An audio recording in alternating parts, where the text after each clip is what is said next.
Cette Corinna Sanders, sous-secrétaire d'État adjointe américaine pour l'Afrique, a déclaré que le voyage en Afrique avait deux objectifs: faire avancer le processus de paix dans l'Est de la RDC et attirer les investissements, les affaires. Donc si les Américains se sont bougés, c'est pas que Tshisekedi est allé leur apporter les affaires. Si Tshisekedi avait amené le dossier de la sécurité, la justice au Congo, le génocide, il n'allait pas bouger. Et comment allait-il bouger? C'est ici que vous devez comprendre. On ne respecte pas un président qui a un problème de légitimité de pouvoir. Le grand problème au Congo, l'aigle d'écologie ne cesse de vous dire, on a un problème sérieux de légitimité de pouvoir. Donc les investissements américains en Afrique centrale dans la région des Grands Lacs, de priorité essentielle, c'est ce qui a amené les Américains. Donc, leur voyage, qu'est-ce qu'ils ont dit? Il a ajouté que le résultat de ce voyage démontrait la nouvelle approche adoptée par Donald Trump envers l'Afrique, en défendant nos intérêts en matière de sécurité, tout en renforçant nos relations économiques avec le peuple et les nations d'Afrique grâce à des échanges commerciaux et des investissements accrus. Il a indiqué que Tshisekedi et lui avaient discuté d'un accord sur les minéraux et tracé la voie à suivre pour stimuler les investissements du secteur privé américain en RDC, notamment dans le secteur minier, les privés encore. La guerre a été privatisée pour que l'État américain se lave les mains et dit « je ne suis pas dans la guerre du Congo ». L'Amérique utilise des privés pour vous faire la guerre. C'est ainsi que vous avez le Rwanda, l'Ouganda avec le M23, les ADF NALU, le mercenariat. Et les sociétés qui viennent chez vous, ce sont les sociétés privées. C'est un individu qui gère les affaires de politiciens américains mafieux. L'État sait que certains politiciens mafieux sont en train de voler au Congo avec l'aide du Rwanda. Mais nous allons partager l'argent avec nous qui sommes au pouvoir. Pourquoi faire des bruits? Il faut laisser. Qui doit changer ça? Ce n'est pas l'Amérique.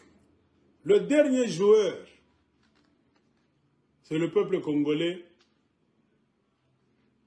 et les politiciens congolais. Dans d'autres pays, le peuple congolais devait déjà se lever, faire des marches pour dénoncer cet accord, exiger qu'il y ait des changements. C'est bien, ils viennent de bouger pour venir au Congo, mais qu'ils ne s'arrêtent pas là-bas. Non. Si c'est ça, ils ne vont pas toucher à nos minéraux. Qu'ils nous donnent des garanties. Volodymyr Zelensky est allé aux États-Unis, on a rigolé. Il leur a dit très bien, vous ne connaissez pas Vladimir Poutine, vous. Il faut qu'il y ait des garanties. Non, il faut signer tout ça. Il est parti. Aujourd'hui, Trump n'a pas su contenir Vladimir Poutine. Qui est ridicule? Ce n'est pas Volodymyr Zelensky. C'est Donald Trump qui est devenu ridicule. Pourquoi il était orgueilleux? Président des États-Unis d'Amérique, il pense que Donald Trump il pensait qu'il va dire seulement à Vladimir Poutine, eh, viens, il ne faut pas attaquer l'Ukraine, va. Non, Vladimir Poutine n'est pas Kagame, n'est pas Museveni, non. C'est une puissance. La Russie, c'est la deuxième puissance du monde. Militairement parlant, après les États-Unis, c'est la Russie.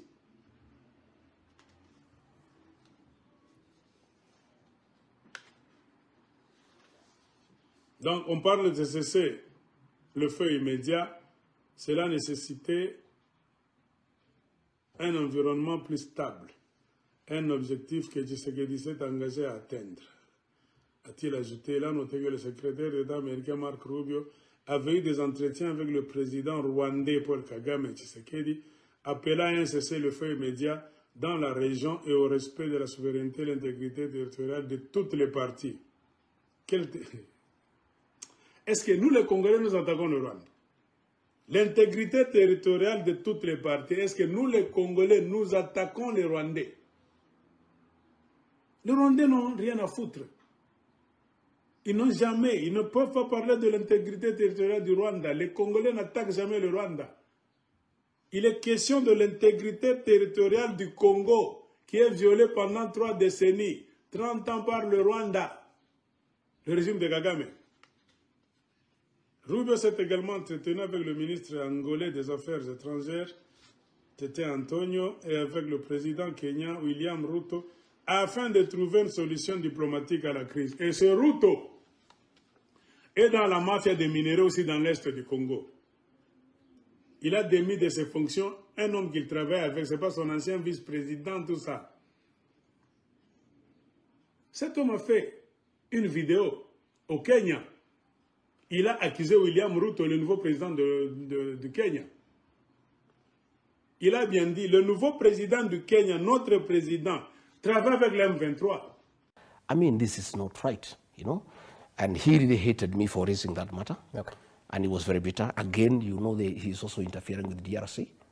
And I can confirm that he is creating problems in the DRC through involvement with the M23 because of his interest in gold business in the DRC. And as the chairman of the East African community, William Ruto can also have a problem in this region because he is an interested party because of commercial interest. And that is why you found that our embassy in Kinshasa was attacked by the people of that country because of our involvement, you know, in the internal affairs of that country and involvement with the rebel movement against a legally established government. Le président du Kenya d'aujourd'hui, William Ruto, a des deals de l'or, surtout, et du coltan avec le M23. Le président kenyan Ruto travaille avec le M23, avec le Willy Ngoma.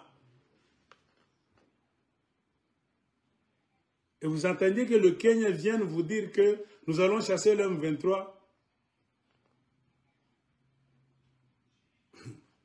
Et pourquoi vous avez fait entrer le Congo dans la communauté des États de l'Afrique de l'Est? Est-ce que c'était nécessaire? Ce n'était pas nécessaire. Vous voyez que même si les gens veulent vous aider, mais vous exagérez. Les gens qui travaillent avec Félix Tshisekedi, il n'y a pas moyen de vous aider. Quelqu'un deviendra fou. Il y a trop d'erreurs.